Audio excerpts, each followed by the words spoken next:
Almost every Resident Evil fan up to this day has played Resident Evil 4 numerous times and was certainly blown away with the intro and the gameplay trailer of the Resident Evil 4 Remake. Much like every other Resident Evil game, the info around Resident Evil 4 Remake was leaked multiple times, leaving fans confused whether these leaks are actually legit or not. Well, with the two trailers released, a lot of the details were shown regarding the visuals, the environment, and the overall gameplay. We are once again being presented with the Resident Evil 2/3 Remake gameplay scheme, and some of the info seemed to be legit, like Ashley changing her outfit, Silver Ghost returning, and many more.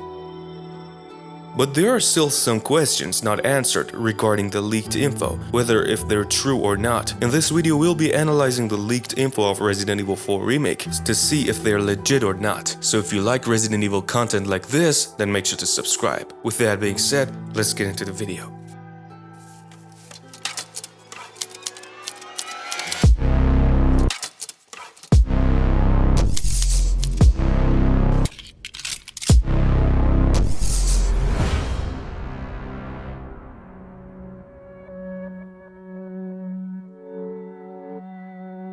So lately, there have been some huge interest in some leaked Resident Evil 4 news that were published a while back ago. And since some of the info were correct, many believe that the other info are correct as well. So let's start off by the merchant. Well, let's be real, there is no way you could remake, reimagine, or even reboot Resident Evil 4 without the game having merchant. It simply wouldn't work, as it would ruin the game simply by making it less replayable. So far, it seems like the merchant is there, and the only change done to him is his accent and obviously the voice actor. So for those of you who don't know, Paul Mercier, the voice actor of the original Resident Evil 4 Leon, voice acted as merchant as well. And since the previous two Resident Evil remakes had all the characters remade, there is no way that they would go without the merchant. Apparently at some point, merchant had some backstory and lore to be told, but hopefully or maybe not, it was cut to help him stay mysterious as the most mysterious character along Hunk. By taking a closer look at Resident Evil 4's story, you would easily understand that the whole Resident Evil 4 wouldn't have happened if it wasn't for Krauser. He revealed all his evil plans during the knife fight sequence, saying he wanted to get his hands on a sample that Sadler developed, and all for Umbrella's sake. So that is why he kidnapped Ashley to get Sadler's trust in him. However, he was stopped by Leon during the bomb sequence in the late portions of the island segment. The leaks have also suggested Krauser is gonna get cut entirely. Well, as I just said earlier, there is no way he's gonna get cut because of two reasons. One, Capcom is approaching the remakes so that they redesign almost every character. Take a closer look at Resident Evil 2. Leon, Claire, William, Annette, Sherry, Chief Mendes, Ada, the Reporter, Kendo, and Hunk. And the same goes for Resident Evil 3, Jill, Carlos, Mikhail, Nikolai, Tyrell, Murphy, and the others. And secondly, why would Ashley even get kidnapped at the first place? It simply wouldn't work. However, I would like to see some expansions done to Krauser instead of cutting him, like maybe adding a DLC where they explain the backstory of Leon and Krauser, basically Operation Javier. Louis Serra is yet another iconic character. Based on the leaks, his character is expanded upon. So far that he is gonna be replaced for Krauser, and he is the boss fight instead of Krauser as well. I like this idea, but obviously to a certain point. See, Louis's role was short in the original, and it was reduced to a couple of cutscenes and a short gameplay in the cabin segment. And he was finally killed by the hands of Sadler trying to give Leon the samples. The leaks are actually suggesting that him, instead of getting impaled by Sadler, he is gonna get infected with the Las Plagas and is gonna mutate into a William Birkin type creature that pursues Leon from the castle and finally gets killed in the island. Well, it might sound weird, but I like how it sounds so far. They are already giving him more screen time, which is exactly what the fans demanded. Other than the main story, the leakers have also mentioned subsequently that he will be available in the Mercenaries as well, as a playable character, although it is told that he is gonna be totally replaced for Krauser as well.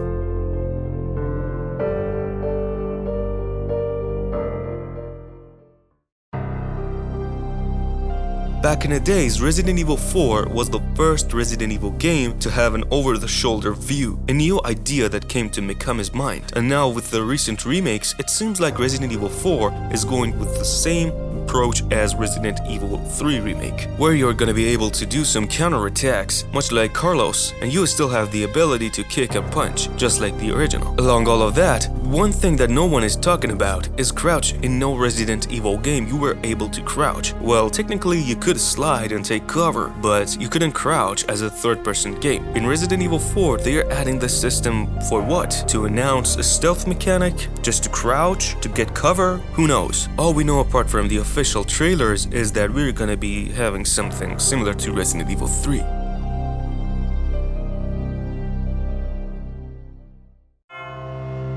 The game is overall an escort mission, where you have to play as Leon Kennedy and save President's daughter. A lot of people have been hating on Ashley because of her being annoying, but so far I can say it confidently that the game is providing more of Ashley. See here for yourself. The cutscenes of Ashley running from something. The rumors are, at some point Leon is gonna pass out and Ashley has to pick Leon's gun and continue further in the castle to get treatment. Besides, her segment is getting an overhaul redesign. So firstly, I feel like Leon passing out in the castle is legit, because in the original we saw the symptoms of the infection only 2 times, right after the Lago fight in that cutscene, and also when Leon meets Ada and tries to kill him by grabbing her by neck. And in the whole castle segment, the virus seems actually absent, which is pretty weird. So that is why I believe Leon has to pass out at least once more. And after seeing the footages of Ashley running in the forest, I would say it confidently that we are going to be playing more as Ashley. So far, the 2 trailers have shown 2 of the most beloved handguns return, the Silver Ghost and Red Knight, held by Leon and Louis. The remakes have been following the tradition to have a couple of pistols, an upgradable shotgun and a launcher, plus a submachine gun or an assault rifle. But Resident Evil 4 has more weapons to that. You can't just stick with 3 handguns, 1 shotgun, 1 grenade launcher or whatsoever. The original game has 5 handguns, 3 magnums, 3 shotguns, 2 snipers, and the list goes on. And I believe that if there is one gun getting cut, it has to be the mine thrower, which I believe is one of the weirdest guns in the whole franchise along this abomination. Plus, the leakers have said that the upgrade mechanic is here as well, and I think we can all agree on this. Resident Evil 4's difficulty changes based on a couple of factors: your inventory status, your health, and how far you've proceeded. And this could only be balanced by giving you healing items, ammo, and weapon upgrades. So I don't think there is any possible way not to include the upgrade mechanic.